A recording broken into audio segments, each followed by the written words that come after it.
നിങ്ങളിപ്പോൾ one piece കാണുന്നില്ല എന്ന് വെച്ചോ, നിങ്ങൾ മിസ് ചെയ്യുന്ന ഒരു അടിപൊളി സംഭവമാണ്. അതിന് കാരണം എന്താ പറയണ്ടേ? കാരണം ഞാൻ പറഞ്ഞുതരാം. Keep watching. വെൽക്കം ടു വാഷ്വേഴ്സ്. My name is Avinash.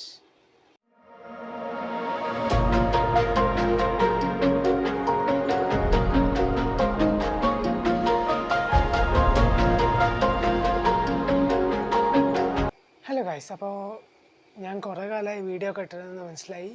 ഞാൻ കോളേജിൻ്റെ അഡ്മിഷനും തിരക്കുകയൊക്കെ ആയതുകൊണ്ടാണ് വീഡിയോ എടുത്തത്.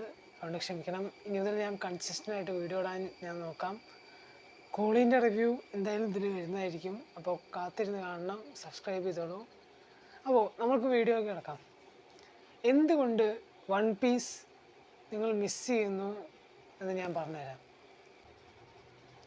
കാരണം എന്ന് വെച്ച് കഴിഞ്ഞാൽ ഇപ്പോഴും വൺ പീസ് എന്താണെന്ന് ഇതിട്ടും വെളിപ്പെടുത്തിയിട്ടില്ല. അതാണ് ഇതിൻ്റെ മെയിൻ ഘടകം. വൺ പീസ് ഇനി ഇപ്പോഴും കഴിയുമെന്ന് തോന്നില്ല. അപ്പോൾ നമുക്ക് ക്യാച്ചപ്പ് ചെയ്യാൻ പറ്റിയ സമയമാണ്. ഈ വൺ പീസ് എന്താണെന്ന് പറഞ്ഞ് കണ്ടു കഴിഞ്ഞാൽ അതിനൊരു രസം ഉണ്ടാവില്ല. നിങ്ങൾക്കത് നേരെ എൻജോയ് ചെയ്യാനും പറ്റില്ല. പിന്നെ വേറെ സംഭവം, നിങ്ങൾക്ക് വേണ്ട എല്ലാ കാറ്റഗറിയും ഈ ഒരു ആനിമയിലുണ്ട്.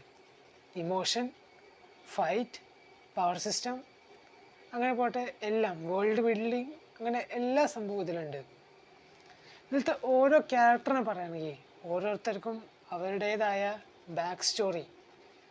ഓരോ ബാക്ക് സ്റ്റോറിയും കഴിയുമ്പോഴും നമുക്ക് ആ ക്യാരക്ടറിനോട് തോന്നുന്ന ഇഷ്ടവും വെറുപ്പും എല്ലാം പീക്ക് ലെവലാണ്. അപ്പോൾ ഈ വൺ പീസിനെ കുറിച്ച് ഒരു ഇൻട്രൊഡക്ഷൻ പറയുകയാണെങ്കിൽ, ആ ലോകത്തിലെ ആദ്യത്തെ പൈററ്റ് കിങ് ആയിട്ടുള്ള ഗോൾഡ് റോജർ മറൈൻസ് ക്യാപ്ചർ ചെയ്ത് കൊല്ലാൻ നോക്കുമ്പോൾ അവസാനമായി പറഞ്ഞ വാക്കുകളാണ് ഈ വൺ പീസിൻ്റെ തുടക്കം. എൻ്റെ ഏറ്റവും വലിയ നിധി വൺ പീസ്, അത് ഞാൻ ഈ ലോകത്ത് എവിടെ ഒളിപ്പിച്ചു വെച്ചിട്ടുണ്ട്, നിങ്ങൾക്കത് വേണമെങ്കിൽ കണ്ടുപിടിക്കാം. അങ്ങനെ ആ വാക്ക് കേട്ടുകൊണ്ട് കുറേ പേർ ആ വൺ പീസിനായിട്ടുള്ള തെരച്ചിൽ തുടങ്ങുകയാണ്. അവിടെ നിന്നാണ് നമ്മുടെ ഈ കഥ ആരംഭിക്കുന്നത്. പൈററ്റ് കിങ് ആവാനുള്ള ആശ കൊണ്ട് ഒരു ചെക്കൻ തൻ്റെ വില്ലേജ് വിട്ടുകൊണ്ട് പോവുകയാണ്. അങ്ങനെ അവൻ്റെ ജേണിയിൽ കണ്ടുമുട്ടുന്നവരെയും അവരുടെ കഥകളും ഒക്കെയാണ് ഈ വൺ പീസിലുള്ളത്.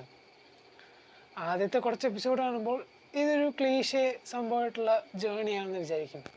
പക്ഷേ കുറച്ച് കഴിയുമ്പോൾ അത് എത്രത്തോളം റിയാലിറ്റിയുമായിട്ട് ബന്ധപ്പെട്ടാണെന്ന് നമുക്ക് മനസ്സിലാവും. കാർട്ടൂൺ എന്ന് പറഞ്ഞ് പുച്ഛിച്ച് കളയുന്നതിനേക്കാളും ഭേദം അതൊരു പ്രാവശ്യം കണ്ടു നോക്കുക. നിങ്ങൾക്ക് ഇഷ്ടപ്പെടും എന്ന് ഞാൻ ഉറപ്പ് വരുന്നു. ഞാനും പണ്ട് വൺ പീസ് വലുതാണ്, ഞാൻ കാണുന്നില്ല എന്ന് വിചാരിച്ചിരുന്നു. പക്ഷേ ആദ്യത്തെ കുറച്ച് എപ്പിസോഡ് കാണുമ്പോൾ എനിക്ക് മനസ്സിലായി ഇതൊരു മാസ്റ്റർ പീസ് തന്നെയാണ്. നിങ്ങളും ഇത് അവോയ്ഡ് ചെയ്യാതെ കാണണമെന്നാണ് എൻ്റെ ആഗ്രഹം. നിങ്ങൾ കണ്ടു കഴിഞ്ഞാൽ നിങ്ങൾക്ക് ഇഷ്ടമാവുമെന്ന് ഞാൻ ഉറപ്പ് വരുന്നു. അപ്പോൾ നിങ്ങൾക്ക് വൺ പീസിൻ്റെ വില മനസ്സിലായി എന്ന് ഞാൻ വിചാരിക്കുന്നു. അടുത്ത വീഡിയോ ആയിട്ട് ഞാൻ വരുന്നതായിരിക്കും. കോളീൻ്റെ റിവ്യൂമായിട്ടായിരിക്കും വരുന്നത്. അപ്പോൾ അതുവരേക്കും താങ്ക് യു ഫോർ വാച്ചിങ്.